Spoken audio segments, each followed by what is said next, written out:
পেয়েছি। এতদিন পর ফাইনালি আমি চাকরিটা পেয়ে গিয়েছি। কত পরিশ্রম, কত কষ্ট করে রেলের পড়াশোনাটা চালিয়েছে মা বাবা, ফাইনালি চাকরিটা পেয়ে গিয়েছি। তো ভগবান, ভগবান চাকরিটা আমি পেয়ে গিয়েছি ফাইনালি। যাই, মাকে সারপ্রাইজ দিয়ে আসি, মা তো জানে না, খুব খুশি হবে। যাই। ওমা, হ্যাঁ জানো আমি রেলের চাকরিটা পেয়ে গিয়েছি। হ্যাঁ, এই দেখো রেলের চাকরিটা পেয়ে সত্যি গিয়েছি। পেয়েছিস? হ্যাঁ, সত্যি আমি চাকরিটা পেয়ে গিয়েছি। বাবা তুই কত কষ্ট করেছিস এই চাকরি পাওয়ার জন্য। খুব ভালো হয়েছে বাবা, তুই এই চাকরিটা পেয়েছিস। আমিও তো খুব খুশি, আমিও তো খুব খুশি যে এই চাকরিটা পেয়ে গেলাম। বিশাল খুশি আমি এই চাকরিটা পেয়ে গিয়েছি আমি, দেখো। সত্যি তাই? হ্যাঁ, আমি তো এই বিশ্বাস দেখো, করতে পারছি না। ইন্ডিয়ান রেলওয়ে চাকরিটা পেয়ে গিয়েছি আমি। আমি বিশ্বাস করতে পারছি না তুই যে চাকরি পেয়েছিস। হ্যাঁ, এই রেলের খুব চাকরিটা ভালো পেয়ে হয়েছে, তুই গিয়েছি। খুব কষ্ট করেছিস এই চাকরি পাওয়ার জন্য। সত্যি তাই। এই যে আজকে যখন এইটা আমি হাতে পেয়েছি, আমি আনন্দে যেন আমার ভেতরে আমি নিজে নেই। আমি যে কি করবো আমি নিজেই বুঝতে পারছি না। তুই যে চাকরিটা পেয়েছিস আমার যে কি আনন্দ হচ্ছে আমি নিজেই বুঝতে পারছি না যে আমি কি করবো। তাহলে আজকে বাবিকে মাংস আনতে বলো। হ্যাঁ অবশ্যই অবশ্যই হবে, অবশ্যই। বাপি আসুক, বাপি আসলে বাপিকে বলবো। হ্যাঁ, বাপিকেও এটা জানাবো। হ্যাঁ, তাহলে কবে যেতে হবে চাকরি? কালকেই যেতে হবে। এখানে তো দিয়ে দিয়েছে 14 তারিখ। মানে সঙ্গে সঙ্গে হয়ে যাবে হ্যাঁ, চাকরিটা? কালকেই আমাকে ওখানে জয়েন করতে হবে। তারপরে ওখানে আরো কিছু কিছু হ্যাঁ, নিয়ম একটু- রয়েছে। তাই তো খুশি, খুব খুশির খবর। হ্যাঁ তুই যাবি, অবশ্যই যাবি। হ্যাঁ, তাহলে মা আমি ব্যাগটাগুলো গুছাতে লাগি। হ্যাঁ হ্যাঁ, আর তোর কি কি আর লাগবে মানে বলবি, আমি সব গুছিয়ে দিচ্ছি। তুই ঠিক তাহলে আছে। গুছোতে লাগ, আমি গুছিয়ে দিচ্ছি। আর যা লাগবে আমি বলবি, আমি সব গুছিয়ে দেবো। ঠিক আছে, আমি গুছাতে গেলাম। হ্যাঁ হ্যাঁ, গুছা। এই হলো আমাদের অরিন্দম। অরিন্দম হলো নিম্ন মধ্যবিত্ত পরিবারের খুবই সাধারণ একটি ছেলে, যার চোখে সেই ছোট থেকেই স্বপ্ন ছিল ইন্ডিয়ান রেলওয়েতে যোগ দেওয়ার। কিন্তু ওমা, আমি আসলাম। আচ্ছা সাবধানে যাস, আবার কবে বাড়ি আসবি? আবার এটা তো রেলের চাকরি, এখানে তো ছুটি ওইভাবে পাওয়া যায় না। দেখি আবার কবে ছুটি পাওয়া যায়, আসবো করে বাড়ি। হ্যাঁ, এই কাজটা তো তুই অনেক কষ্ট করেই পেয়েছি। হ্যাঁ, চাকরিটা তো খুব কষ্ট করে পেলাম, এবার চাকরিটা ভালোভাবে করতে হবে। খুব সাবধানে কাজটা করিস। হুম হুম, ঠিক আছে মা, আসলাম তাহলে। ও আচ্ছা, একটু দাঁড়া, একটু দাঁড়া। আবার কি? ও মা, কি হলো? আর কতক্ষণ? লেট হয়ে যাচ্ছে তো। এনে এটা রাখ। কি এটা? এটা ঠাকুরের ফটো? হ্যাঁ। কি এই একটা ঠাকুরের ফটো দিলে? এই ফটোর জন্য এতক্ষণ আমাকে লেট করলে? আমার তো ওখানে যেতে লেট হয়ে যাচ্ছে। তুই তো ওখানে একা থাকবি, একা থাকতে পারিস না। হুম। তার জন্য এই ফটোটা দিলাম, তোর বিপদে কাজে লাগবে।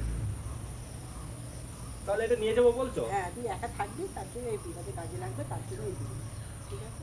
ঠিক আছে, আসলাম। আমার অনেক লেট হচ্ছে, আসলাম। যাও তুমি, চলো। সাবধানে যা। হুম। এই একটা ঠাকুরের ফটো দিয়ে কি আমাকে বাঁচাবে এটা কে জানে। আমার আসলাম। হ্যাঁ আয়, সাবধানে যাস। সে তখনও বুঝতে পারেনি এই কাজটিই হয়ে উঠবে তার জীবনে এক ভয়ঙ্কর দুঃস্বপ্নের মতো। বাবা, এত নির্জন জায়গায় আমার চাকরিটা পড়েছে, আর এই নির্জন জায়গায় কুয়াটার জায়গাটাই তো কেমন ভুতুরে ভুতুরে মনে হচ্ছে।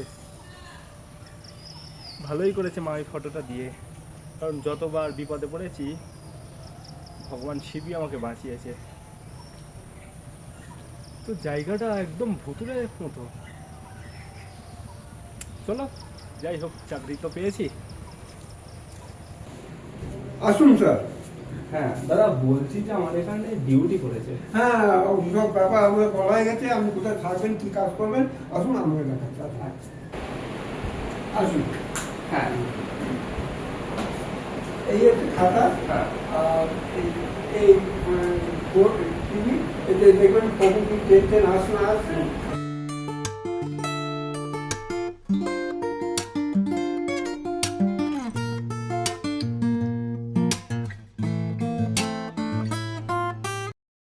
আমি সব বুঝতে পারছেন তো? হ্যাঁ। আচ্ছা, আমি সব এখানে কাজ টাজ করে না, আমরা খরচা দিয়ে আমাকে দেখি। ঠিক আছে।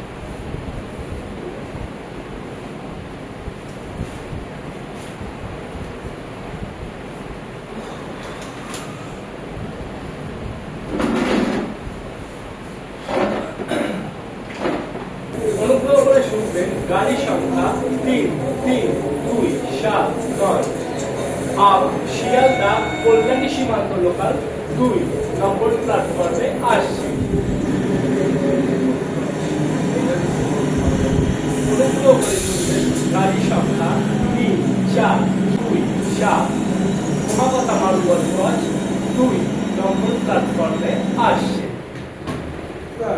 হ্যাঁ, আপনার কাজ হয়ে গিয়েছে? কি বলছেন? আপনার কাজ হয়ে গিয়েছে? হ্যাঁ, এই শেষের কথা। আচ্ছা, আপনার ঘরটা দেখিয়ে দিই। আচ্ছা, আমি যাচ্ছি। আমি যাচ্ছি। দাদা, হ্যাঁ, বলছি আসুন। বলছি যে এইগুলো কি এখানে রেখে যাবো নাকি আমার কোয়ার্টারে নিয়ে যাবো? হ্যাঁ, এগুলো এখানেই থাক, শুধু আমরা ব্যাগটা নিয়ে আসুন। আচ্ছা। আমরা ঘরটা দেখি। হ্যাঁ, চলুন। আসুন। এই আপনার 5 নম্বর ঘর। এই নিয়ে আপনার ঘর তুলবেন।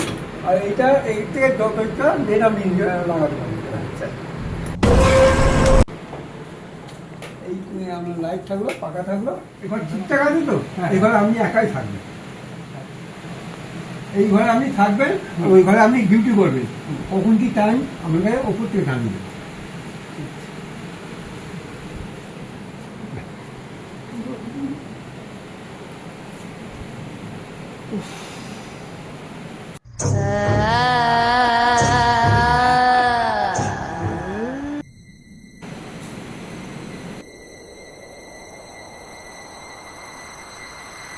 উফ বাবা, খাওয়া দাওয়াটাও বেশি হয়ে গেল।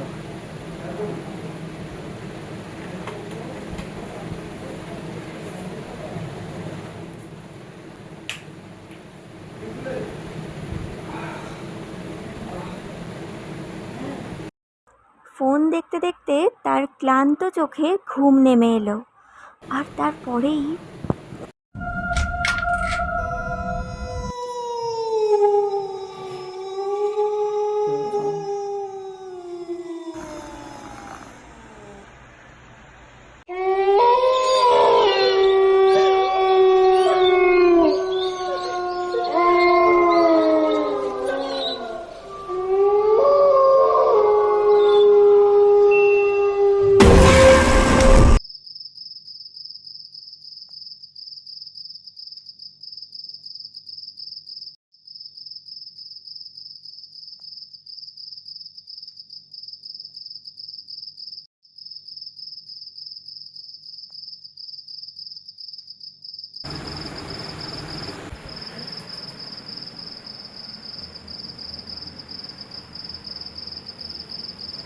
আমি তো দরজা আট দিলেই শুয়েছিলাম, দরজা খুলে গেল কি করে? হ্যাঁ, আমি তো দরজাটা আটকালাম, দরজা আটকেই তো তারপরে শুলাম। বললাম আজকে বেশি রাত করবো না, দরজাটা কি করে খুলবো? একটা আমার মনের ভুল, নতুন জায়গায় এসেছি তাই।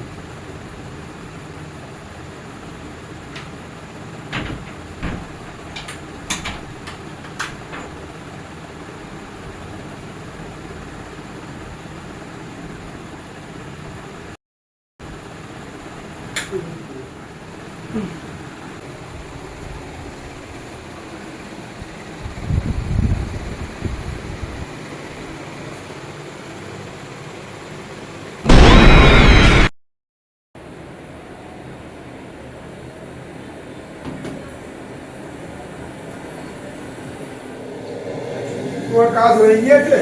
হ্যাঁ, আর একটু বাকি আছে। কাজ হয়ে গেলে বেশি রাত করো না, কোয়ার্টার চলে যাবে।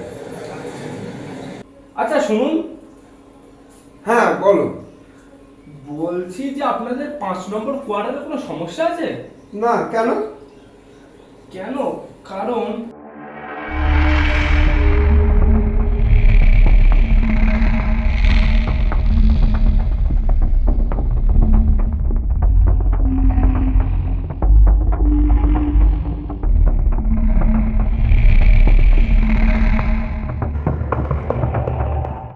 কিছু কি ওই ঘরে সমস্যা? না না, কোনো সমস্যা নেই।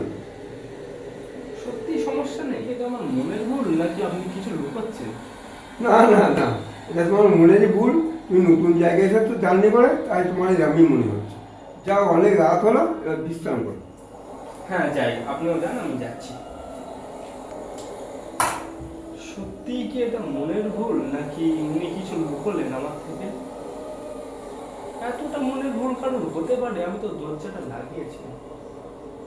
যাই হোক, হয়তো মনের বলি হবে। যাই এবার 5 নম্বর কোয়ার্টারে আমার রুমে।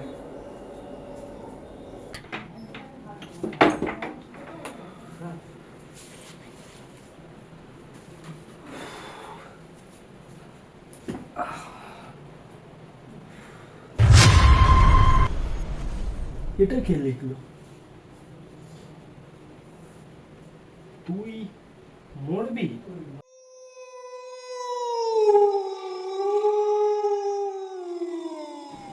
মানে কালকের ঘটনা সেটা আমার মনের ভুল না?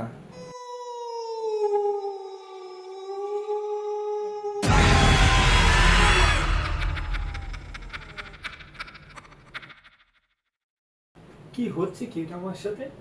এখানে তুই মরবি লেখা, তুই মরবি, এটা কে লিখলো? রক্ত?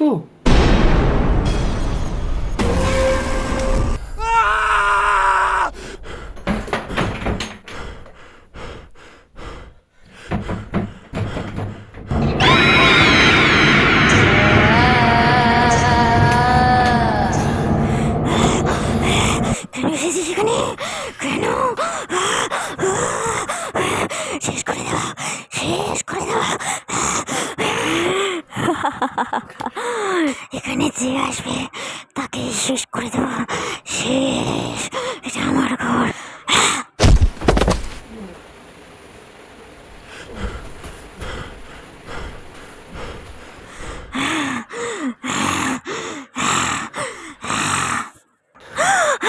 সরিয়ে দে, সরিয়ে দে ওটা, এটা সরিয়ে দে।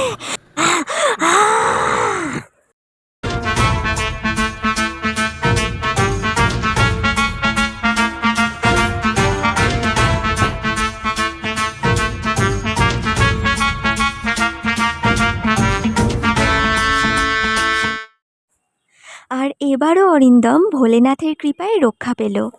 আর সেই রাত কেটে ভোর হওয়ার সাথে সাথেই অরিন্দম বাড়ির দিকে রওনা দিয়েছিল। আর সেই রাতের স্মৃতি তার জীবনে এমনভাবে দাগ কেটে গিয়েছিল যা সে কোনোদিনও ভুলতে পারেনি।